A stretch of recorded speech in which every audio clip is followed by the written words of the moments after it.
When he was growing up, Neil Chohan loved popsicles. Specifically, the SpongeBob SquarePants popsicle. It was delicious. It used to come with bubblegum eyes, but over the years, they went from bubblegum to chocolate chips to chocolatey chips to no chocolate at all. Yep, it's shrinkflation. A2, SpongeBob.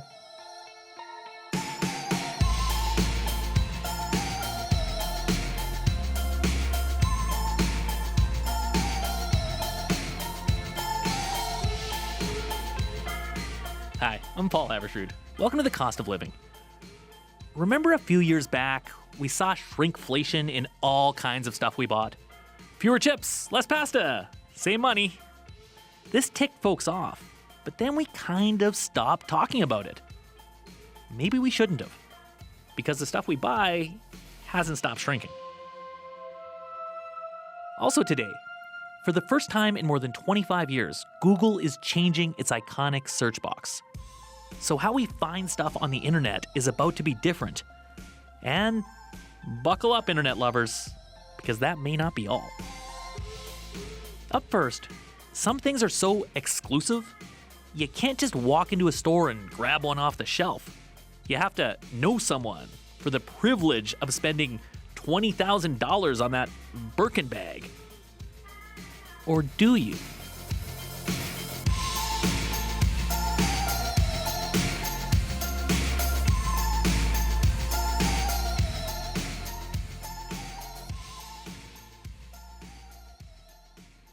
So, Danielle Nerman, you're a snappy dresser. Aw, thanks. Well, you are.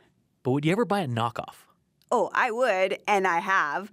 In Beijing, I lived in China many years ago, and they have a lot of counterfeit markets, so I got myself a pair of Ugg boots for about $20, but they were Uggs, spelled U-G-Z. Well, how did they compare to Uggs spelled U-G-G-S? Well, they weren't real sheepskin, and they only lasted about half a year before the soles fell off. But this is what you get with fakes, right? They look good for a minute, but quality not there. Yeah, cheap counterfeit has been around forever, especially when it comes to handbags. But now there's a new kind of fake, the Superfake. It's also known as the rep bag. Okay, and rep stands for? Replica. And these rep bags are so good that even people who own real luxury handbags are buying them. Like Carly Fine. She lives in Vancouver, and before she had kids and a mortgage, she bought a lot of designer purses. Like, I've got stuff in my closet everywhere. Like, this is a Gucci bag. This is a Chanel bag. That's like a Louis Vuitton fanny pack. Now, she still owns a few authentic bags, but once she discovered Superfakes, I sold all of them except for 4 and bought all replicas and then had money left over and still had my bags. And honestly, they've been great. Nobody knows. Okay, so her Louis Vuitton doesn't look like a Louis Vuitton? No, these bags are made with high-end hardware and buttery soft leather. They're like the creme de la creme of counterfeit. Listen, some of the bags are like beautiful and they're so good that I thought they must be stolen off the back of a truck in Italy somewhere. Like they're like 1-for-1 replicas. Where do these replicas come from? The vast majority are coming from China, and there's a burgeoning black market out there. On Reddit, there's hundreds of threads about Superfakes. Buyers post reviews and photos of what they've got and share the contacts for different sellers. So what, you get this information, then you just hit someone up and order something? Yeah, but the sellers, they don't use their real names. They use fake names like Felix or Maya. And buyers arrange everything through them. They tell the sellers exactly what they want them to make. And Carly says the entire transaction happens through text message. You just screenshot a picture of the bags that you want and you send them off on WhatsApp to the supplier who is, you don't even know who they are. Like, honestly, you don't. They'll send back a price and you'll say, okay, and then you'll PayPal them or Western Union them. Okay, so you're wiring money to a mystery supplier. What kind of money are we talking about? Well, these rep bags usually cost about 20% of the retail price. But these are knockoffs of luxury handbags. So a $4,000 Louis Vuitton purse would cost about $800. That's still $800. Yeah, well, that's why they're called Superfakes. But they don't fool everyone. Like Courtney Watkins, who owns Mine and Yours, a luxury consignment chain in Vancouver, Calgary, and Toronto. Courtney's stores only resell authentic designer brands, so she's always on the lookout for counterfeit.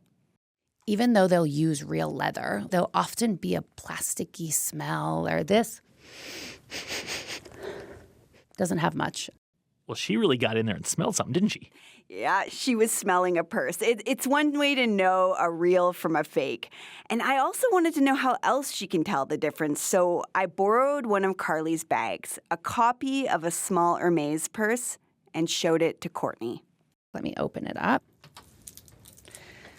And it's funny, sometimes too, it's just like a gut feel. Like when I look at this Hermes stamp here, something just feels a little bit off about it. Out of a score of 10, Yeah. Courtney, what do you give the bag out of 10? I would probably give this like an 8 out of 10. I don't like to be rating fake bags well, but honestly. She might not like it, but 8 out of 10 is a solid score. It is. And these super fakes are getting harder to spot. That's why Courtney has also invested in an AI scanner that can detect counterfeit on a microscopic level. Because sometimes the only difference between an authentic purse and a fake one is the diameter of the thread. Huh. And Courtney says she's had people bring in handbags to resell, and they don't even know they're fake. Sometimes people really don't know when they're bringing in a counterfeit item. And you can kind of tell, they were gifted it from their dad and they're, heartbroken. So it's definitely a delicate subject. Well, especially delicate depending on whether dad knew that he was buying a fake and passing it off or not. Right? But just to be clear, it's not illegal to buy counterfeit things in Canada. It's only illegal to sell them. Okay, so if you buy a super fake, the RCMP won't be pounding down your door. Correct. But that doesn't mean it's a victimless crime. Counterfeiters are copying the designs of these purses. That's intellectual property theft. And consumers get ripped off too. CBC Radio Canada recently did an expose of a consignment store in Montreal that had been selling high-end knockoffs for years. Buyers were duped into believing what they were getting was authentic. But Courtney says there's even a darker side to this. What counterfeit is funding is not stuff you would ever fund if you knew where your money was going. Well, where is your money going? The bad guys. Lauren Lipkiss is a lawyer who runs the Canadian Anti-Counterfeiting Network. He says counterfeiting is big money for organized crime. And when we're talking about organized crime, I'm talking about known gangs, gangs in Canada, the Jamestown gang in Toronto, and they had obtained their financing for their guns and bullets from the sale of counterfeit merchandise, counterfeit bags. Okay, so if they know that bad actors are wrapped up in all this, there's money flowing all around, can law enforcement do anything about that? We do have laws that prevent counterfeit items from being sold here. Police can go after sellers. If they're found to be selling knockoffs, they can face fines and jail time. But the counterfeit economy is huge. According to the OECD, roughly $600 billion of fake goods change hands around the world every year. And Lauren says that isn't slowing down. He's been fighting counterfeit since 1985. And I have seen it get worse every year since I started. And that's because there's newer technologies making it easier to copy someone's works. He says there's so much out there, it's tough for law enforcement to keep up. Last year, Canadian border agents intercepted fewer than 300 counterfeit items. Well, what does Lauren think needs to happen for this to get better? Well, he says targeting sellers isn't enough. He thinks Canada also needs to crack down on buyers. Other countries do this. It's illegal to buy superfakes in Japan and Italy. In France, if you're caught with a fake Hermes bag, you could end up in jail for 3 years. That's a deterrent, right? Like you would have to really, really want that fake Birkin bag. Some people really do. The Birkin has a cult following and a $20,000 price tag. I mean, okay. Carly Fine, she's not a fan of the Birkin bag, but that's okay because her closet is getting pretty full. What else do we got here? Oh, I've got the nicest Christian Dior bag ever. I just can't get to it. Forgot about that bag. See? You forget what you've even got. I think if she never bought another bag, she'd be okay. Right? She's all pursed up. Yeah. Thanks, Danielle. You're welcome. This is The Cost of Living. I'm Paul Habershood. You know that box of pasta that used to be 454 grams and now it's 410? Yes, you do. We all do. It's shrinkflation. We may not talk about it as much as we used to, but Jennifer Keene finds paying more for less hasn't gone away. When Neil Chohan was a kid, his favorite treat was a SpongeBob SquarePants popsicle. What he loved about it was its bubblegum eyeballs. But a few years ago, he bought one, and it had no gum and no eyes. And in addition to looking terrifying, I had to get to the bottom of it. I thought it was maybe a production error or something like that. No, it was deliberate. It turns out over the years, they went from bubblegum to chocolate chips to chocolatey chips to no chocolate at all. This is skimpflation, when brands cut corners with ingredients but don't cut the price. Neil now puts out a video nearly every day about this and shrinkflation, highlighting all the ways that products have gotten smaller. Everything from dish soap to Pop-Tarts. Every new box of Pop-Tarts now comes with 8 instead of 10. I didn't believe it myself until I opened up the box and found a gaping hole where... Is anyone else feeling a bit of déjà vu?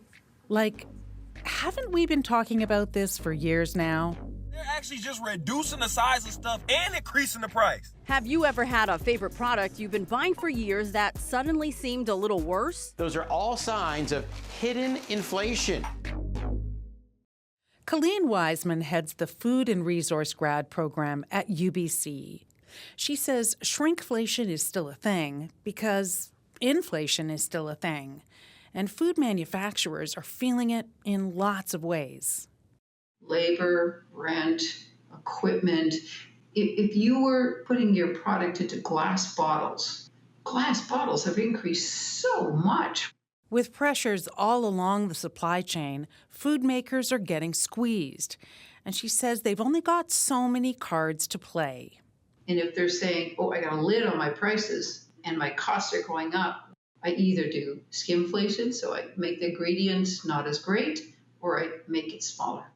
Research shows that consumers are more likely to notice price increases than changes to the size of a product. So Colleen understands why manufacturers do this, but she thinks they should be more upfront about it. Jade Jackson is with the Consumers Council of Canada. He says, despite all the talk about shrinkflation, no new rules have been introduced to fight it. I don't see where the federal government has stepped in to try to convince anybody, manufacturers or retailers, to provide notices to consumers that package sizes have changed. And the rules that do exist, Jay says they're not being enforced. Like, there is a law against deceptive packaging. So if you have space that's not being used by contents solely to give the impression that there's more in there than there actually is, that's misrepresentation. Some countries in Europe have been cracking down on shrinkflation. A court in Germany just ruled against the confectionery company Mondelez, saying it misled consumers by shrinking one of its chocolate bars but keeping the same package. Auf 90 Gramm geschrumpft, shrinkflation nennt man das. Man kann ja And in France, there's a new law that forces retailers to be transparent. If a product changes size but stays the same price, stores have to give consumers a heads up. But here in Canada, If you want to know if your favorite shampoo has shrunk or where all the chicken went in your chicken noodle soup, you may just have to rely on Neil Chohan, because all of that stuff really ticks him off. Tricked is the word that I would use.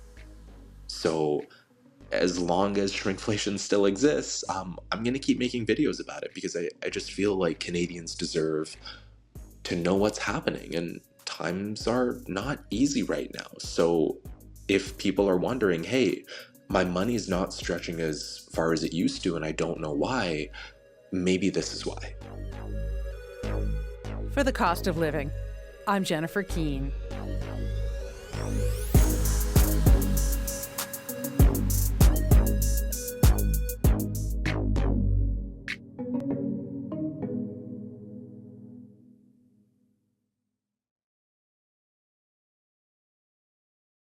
This is The Cost of Living. I'm Paul Haberstrood.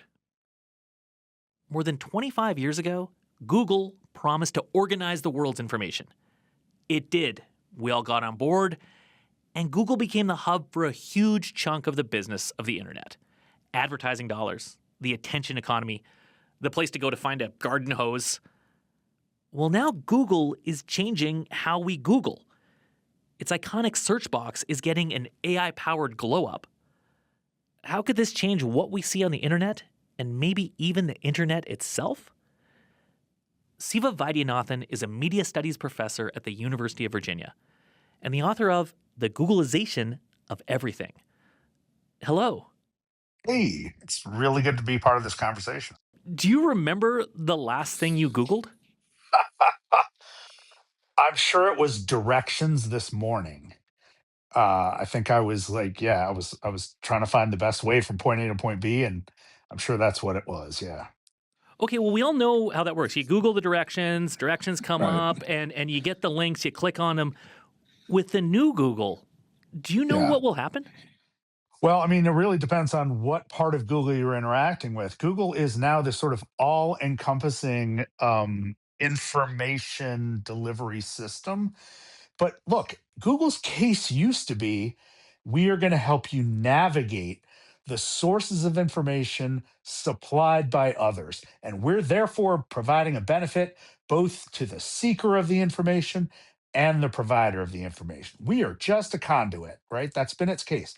Now, because it has harvested all of this expression for all of these decades, it now wants to be the publisher, wants to be the outlet, the source, the voice, so that you don't click away. If you want to find out, let's see, how to address a sprained ankle effectively, you used to be able to Google those keywords, and the first things you would see would be medical information sites, and you would click on them and see the best ways to treat a sprained ankle and the conditions under which one might seek medical attention.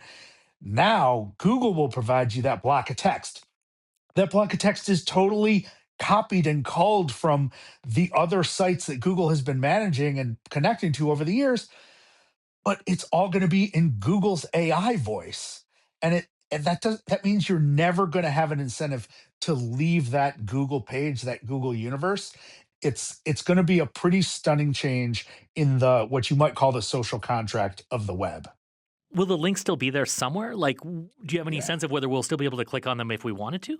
Yeah. The links will be down there like footnotes in a scholarly paper, right? They'll be like, and if you want more information or you want to make sure that what you're reading here actually is backed up by something, here are a bunch of other places you might look, right? So the basic structure of web search will just be less prominent. Okay, well, what is this going to mean for that base level of information? Because if the links go away, and the only reason or a big reason these websites exist is because they have some sort of monetary incentive to exist. But if that monetary incentive goes away because Google is hoovering up all the money, what happens to the internet as we know it? That is the question. I'm glad you asked that question. That is a long-term, far-sighted question about the entire health of the ecosystem, especially the diversity of the information ecosystems of the world. And Google doesn't seem to care about that long-term diversity. Google doesn't seem to care if anybody's going to have an incentive to publish new information in the next decade or two, right? That is the question. Like, what's going to be our incentive? What's going to be the incentive of the CBC? What's going to be the incentive of the New York Times?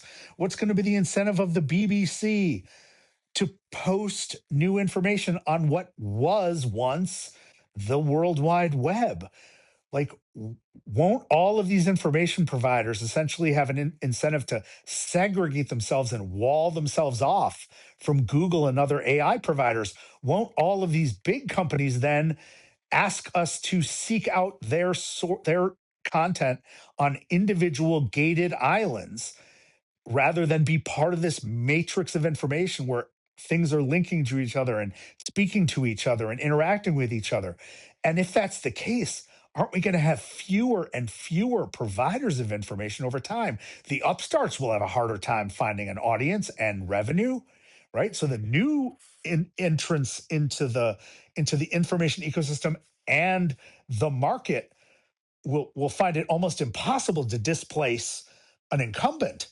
And that's going to be true in the tech world as well as any of the expressive worlds: entertainment, journalism, documentary, medical advice. Even governments are going to have to bow to the power of Google and maybe two or three other companies. And their political power is going to be even more important. And they will become the master publishers of the world. Well, if I try to get my arms around this with an example, let's just use something simple that we might all know, like a food blog. You want a recipe for chicken right now, you Google chicken cacciatore recipe, you see like Serious Eats, great. You click on that. They get some money from that. What happens to that website in this new world? Oh, well, two things. One, the, the favor that Google has always provided, which is the ability to lift a source like a blog or a website that might not be sponsored by a major media company, right? A major magazine or something, to a position of importance and prominence.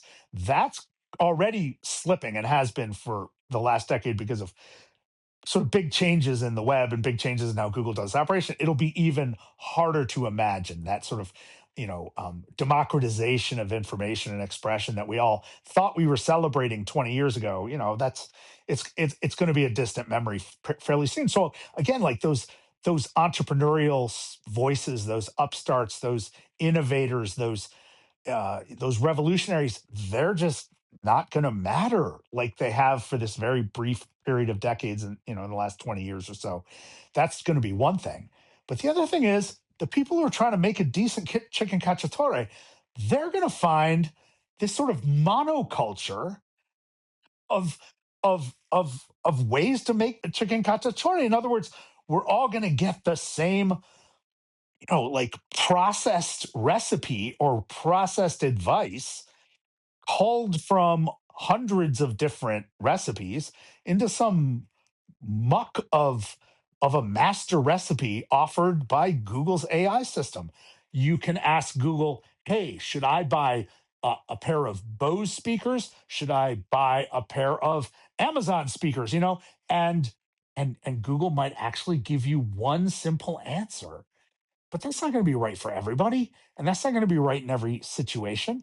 But of course, it's going to be quick and easy. And it's going to have tremendous influence over all sorts of buying decisions and therefore all sorts of markets. And the overall effect is going to be slop, boredom, a terrible monoculture in all areas of life. That's my biggest fear of the sort of short term effects of this concentrated power. Well, before we get into some more of those big fears, I'm also just curious, specifically, what is this even going to mean for retailers? Like, if I wanted to go to Nike.com or CanadianTire.com and buy something, right now I know how to do that. I Google where should I get this rake? And it says, well, go to Canadian Tire, go to Home Depot, go to wherever. But now we're not going to see those links. So do you have any sense of how will we get to those sites? How will we, or will we not? Right. So, like, the local hardware store owned by an individual has always had trouble competing for attention against, Home Depot, for instance, a big, massive hardware store with lots of resources to advertise.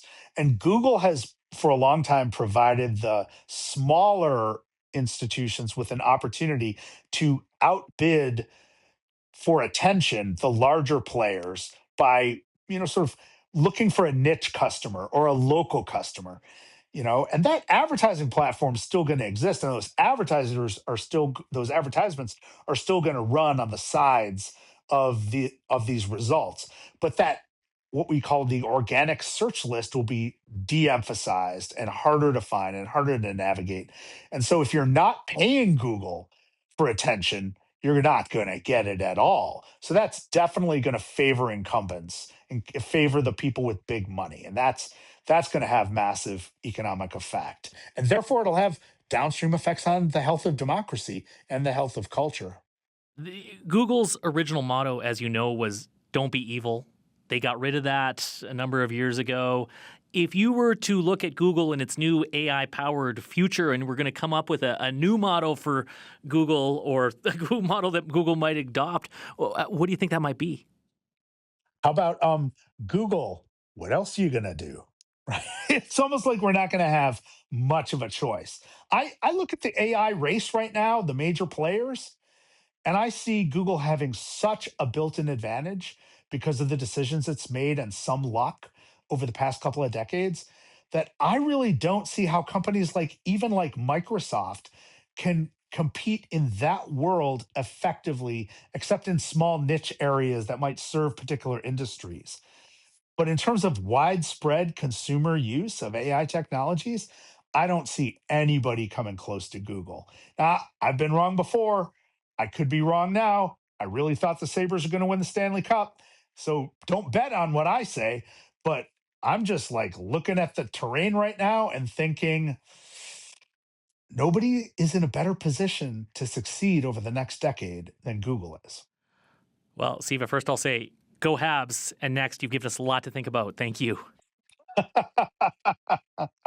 All right. Well, wait till next year. Siva Vaidyanathan is a media studies professor at the University of Virginia and the author of The Googleization of Everything.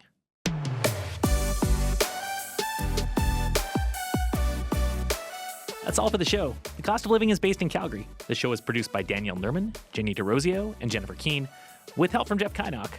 I'm Paul Haverstrood. Thanks for listening.